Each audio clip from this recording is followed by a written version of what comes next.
After a long day of hard work, it just feels nice to brew yourself a nice hot cup of tea, plop your sweaty butt on the couch, and flick on your favorite chef on a relaxing cooking show. Thousands of dollars of inventory here. Thousands. This place is serve me that. Thousands of dollars of inventory through our hands. Shut line down now. Shut it down. Y'all, Kitchen Nightmares is back in 2023, and Gorgonzola Ramsay is holding no punches. Smell it.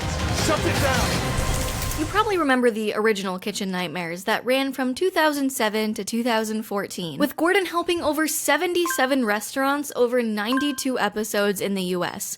He did a British version, but we don't talk about that. He did like 4 episodes. Who cares? Out of those 77 restaurants, 15 of them remained open as of 2022.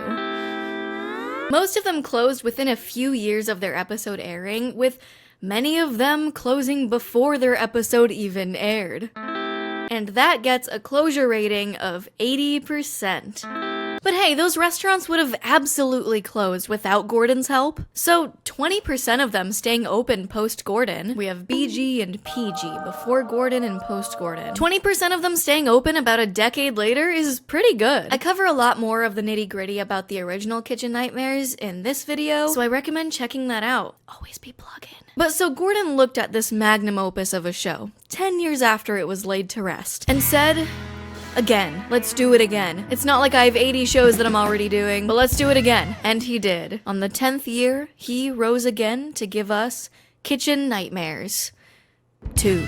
And gosh dang it, they didn't pull any punches. They punched just as hard as 10 years ago.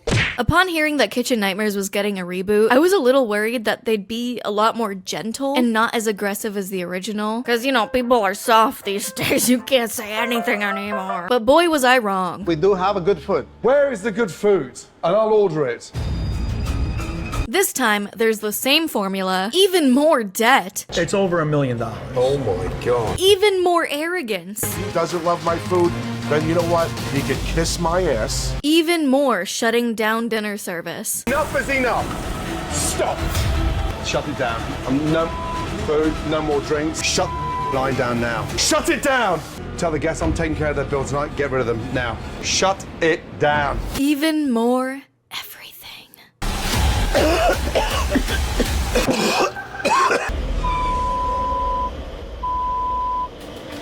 Oh my God. As of right now, there are only a few episodes out. The first episode was good, but the second episode is even better, and that's what I want to show you today. Especially because watching new episodes of Kitchen Nightmares in 2023 is almost jarring. And not because Gordon literally hasn't aged in 3 decades. Watching this show covering restaurants that you can actually still go to and are probably still open, so close in proximity to sniffing the leftovers of Gordon's scent, is just a wild feeling. Instead of looking it up and having there be an 80% chance the restaurant you're watching closed a decade ago. So this episode takes place in New Jersey. It's 6 months old and they are $1 million in debt. There's $1 million being sunk into these television chairs. What are you doing? How?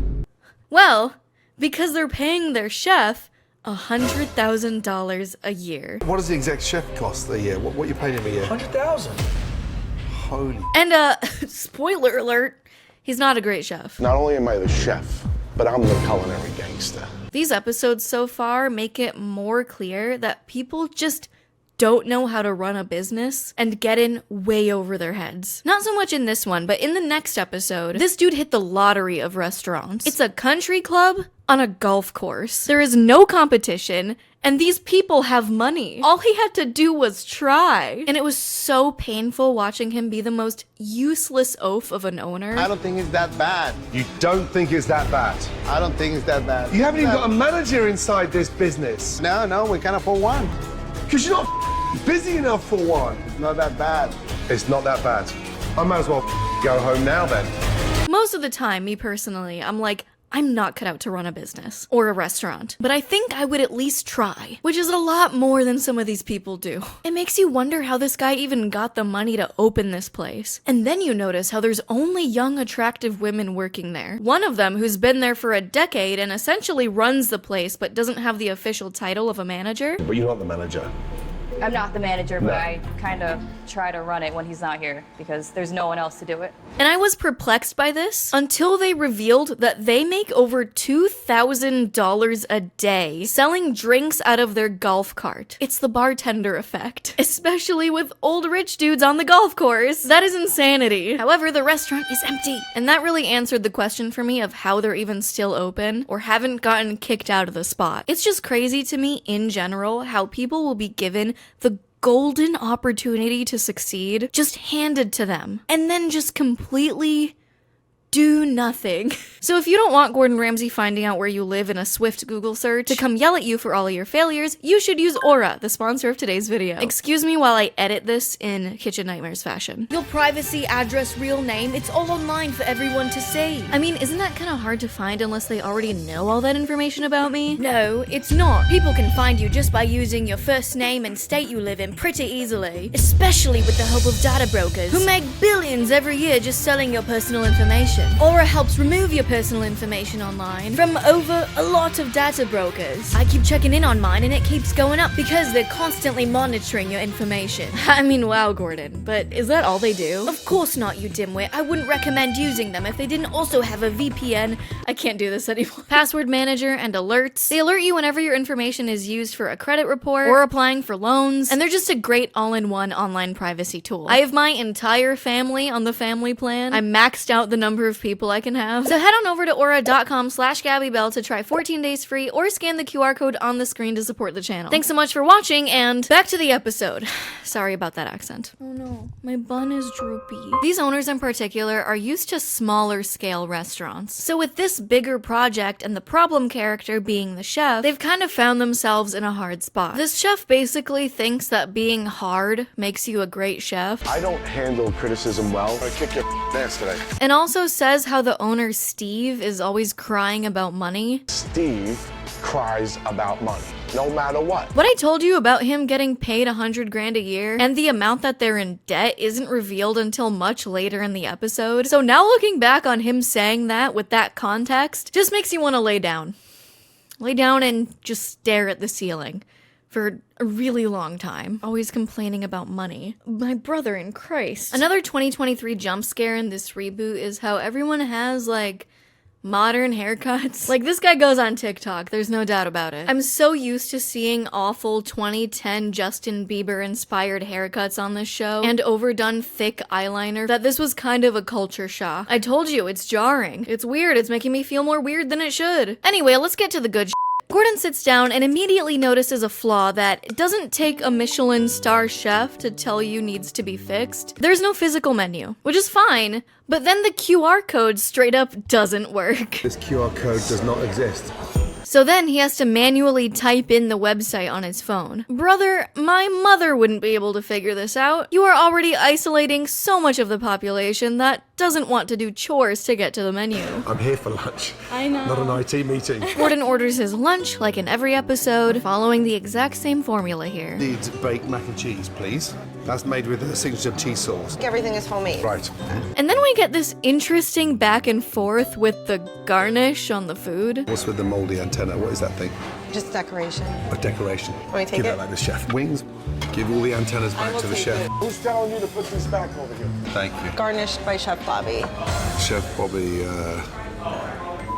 Chai. I also just love how we're still bleeping out the swears on this show. It is still airing on television, it's not direct to streaming. It's on Fox and Hulu. So they could get away with letting some swears fly, but they don't. And honestly, it wouldn't be the same if they did. The amount of bleeping makes this show better. I can't explain why. The weird back and forth continues, and it's some of the most passive-aggressive shit a so-called gangster can do. It's awesome. Are you gonna talk about the size of a wing? I'm just the messenger. And this lady is getting so much joy out of being the messenger. They should be a 3-bite wonder. 3-bite wonder. I think so. She's having a good time. What is that thing?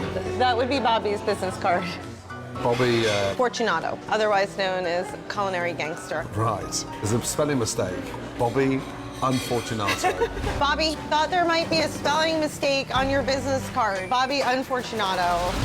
So let me take a minute to get to the bottom of this cheese sauce. Apparently, the sauce is homemade. All homemade sauces, right? Yes. With a signature cheese sauce. Is it good? It is good. Everything is homemade. Right, saying it's a signature cheese sauce, so it must be homemade. It tastes like someone just got incredibly lazy. And the cheese sauce tastes processed. It doesn't even taste fresh, so... You can't hide from Gordon Ramsay. He's like the boogeyman of bullshit. If you lie about your food, Gordon Ramsay will show up in your bathroom mirror as you're taking a piss at 2 a.m. to scold you, and then he'll live in your nightmares when you go back to sleep. Every time someone on this show says that something is homemade, there is a 100% chance that they're lying. That's your special sauce, your signature. Do you buy the cheese sauce in? Well, it's maybe partially homemade. You can't Partially? I add to it. I mix it with Cheese Whiz. Bro is getting paid the salary of a software engineer to make mediocre mac and cheese. I can't believe that the homemade cheese sauce is Cheese Whiz mixed with store-bought cheese sauce. Imagine getting paid $100,000 a year to make Kraft mac and cheese worse. And he wants to be called the culinary gangster. The culinary gangster. Also, the sound effects in this show are just as amazing as before. You must be blind. It's getting bright, hold on. I'm really happy that the sound effects never changed for this show, just like the show formula, because up next we have the first dinner service so Gordon can see how the place functions in order to help fix it, right? The cheese sauce is disgusting. We will never get the chance to forget about that cheese sauce. Well, I love this part of the episodes because, number one, it always goes poorly, because why wouldn't it? And number two, it's mostly known that the show is mostly real, with producers purposefully putting these people in the most stressful situations that they can to capture the worst parts of them for reality TV, right? So they actually overbook the dining rooms for this part of the episodes on purpose, when the kitchen also isn't used to the place being packed, or else they wouldn't be out of business since the restaurant's already failing. And Chef Bobby is downing a bang energy and dropping some real great one-liners. There is an unidentified object in it. Tell her identify my nuts. But while the overbooked dinner service is setting them up for failure, Gordon loves to up the stress by investigating the kitchen at the same time. He basically just inspects the kitchen for anything unsanitary, and if he does find something that could basically kill a customer because they're putting raw chicken next to cooked chicken, and this happens way more in the show than you'd expect, he stops dinner service and sends everyone home. Shut line down now. Shut it down! The drama. But if you think about it, why are you checking for dangerous conditions in the kitchen as they're serving customers? It's a wild thing to do that's just for sure for the drama. But Gordon's our dramatic king, so I'm here for it. So unsurprisingly, Gordon finds some diabolically nasty and stops the dinner service. But him stopping dinner service and sending people home is usually like a little treat in the show, like it doesn't happen very often. But so far, it's happened in the first 2 episodes back to back. And something I've never noticed on Kitchen Nightmares until now is how Gordon just... how do I put this? He loves touching nasty shit. Every episode of Kitchen Nightmares I've watched, he's stuck his hand into like entirely in a bucket of slimy, disgusting, rotten, raw chicken. He's picked up a mouse by the tail with his bare hands. Even on his other shows like Hotel Hell, he'll wipe his bare fingers on the most egregiously disgusting amounts of dust. What is up with that, Gordon? You want to wear gloves or something? What's going on? He also, of course, yells. And I love this cut because it's so obviously fabricated in the editing room. Dollar of inventory here. Thousands. This place is... As if the dining room can hear Gordon yelling at all in the back of the kitchen over the restaurant noise. Tonight was a mess. Yeah, we could have guessed. But now Gordon does the most intimidating thing I've ever seen him do. He takes Chef Bobby outside for a chat. This is like threat level God. This is like your father not being mad, but disappointed. He basically just tells Bobby to apologize for being a to the owner and goes in for a handshake, right? It's not me paying the bills. But if I was, We're still you'd also doing be the out handshake. here. And I tell you that because you're the one who has to do the rethinking. And I swear to God, you come back a new man. You're taking the out of him and you're not giving your all. Is that clear? Clear. Thank you, chef. Oh my god, we barely made it out of that one. What an insane power move. Just not letting go of a handshake as you're disciplining them. Tomorrow is a new day. I'm the Jersey version of Rocky Balboa. I'm willing to go one more round. Jersey version of Rocky Balboa. I think you're just the Jersey version of you, man. The culinary gangster. But now it's time for the Ramsay renovation, where they spend overnight renovating the entire restaurant like they do in every episode. I was wondering how they would do this one, since the restaurant is literally 6 months old, so it's not like everything's outdated. So they just kinda made the footage go from desaturated to saturated. Now Gordon does something we haven't really seen on Kitchen Nightmares before, and that's to go have a chat at the owner's residence. I won't show it, but they basically did everything shy of just handing out their address to us. Like, they showed the neighborhood and everything. Like, come on, guys. We're in 2023. But I'm absolutely obsessed with this staged-ass furniture out back. Like that is brand new off the Lowe's delivery truck right there. So we got a new menu, and I do appreciate in this new version of Kitchen Nightmares how they kind of put more of an emphasis on showing Gordon explain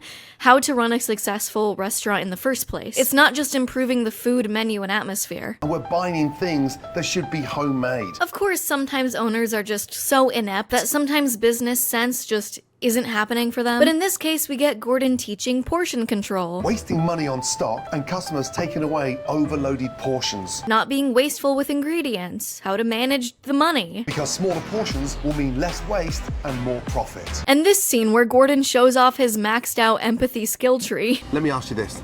If you walked into somebody else's restaurant that's functioning like this, what's the first thing you'd tell them? Get rid of your chef. Can you get me some water, please? Somebody, sit down. I've got your back. But this guy needs to understand what he's done to you. But perfectly married with the same hard-hitting truths that we know and love him for. I wouldn't pay you 50 grand a year, let alone 100. There's thousands of dollars of inventory through our hands. So now we got the second dinner service where Gordon has invited the mayor. You know, not anything crazy for Kitchen Nightmares. They'd usually do that. But also the entire national women's soccer team. Sure, man. No pressure. I just learned the menu 5 minutes ago. No problem. Slammed right now, and you don't understand, it's just a lot. Yeah, man, that's valid. I getcha. So we do get some character development from this problem character, as I like to call them, on Kitchen Nightmares. But what happens at the end of the episode, I had never seen before. Actually, there are two things I haven't seen before. Firstly, Gordon says his goodbyes and walks out of the restaurant to give his ending monologue, as usual, and stands still? It's like I don't even know you anymore. Gordon does a little frantic pee-pee dance, and everyone's happy, and Gordon leaves. Gordon does a little frantic pee-pee dance. You can tell he wants to, though. It's still in him. But this makes up for it. Gangster chef, my ass. The second thing I had never seen before is when they're checking back into the restaurant 2 months later, it's revealed that Chef Bobby never showed up for work the next day. Holy shit. But not only that, he retired from the whole restaurant industry. He just stopped doing his entire career. He had so much of an awakening from Gordon's firm, aggressive handshake that he said, you know what? I'm not cut out to be a chef. After like 2 decades of doing this for a living. That's insane. So as you can see, the reboot still has that old charm that we all love, with good cameras now. I like it.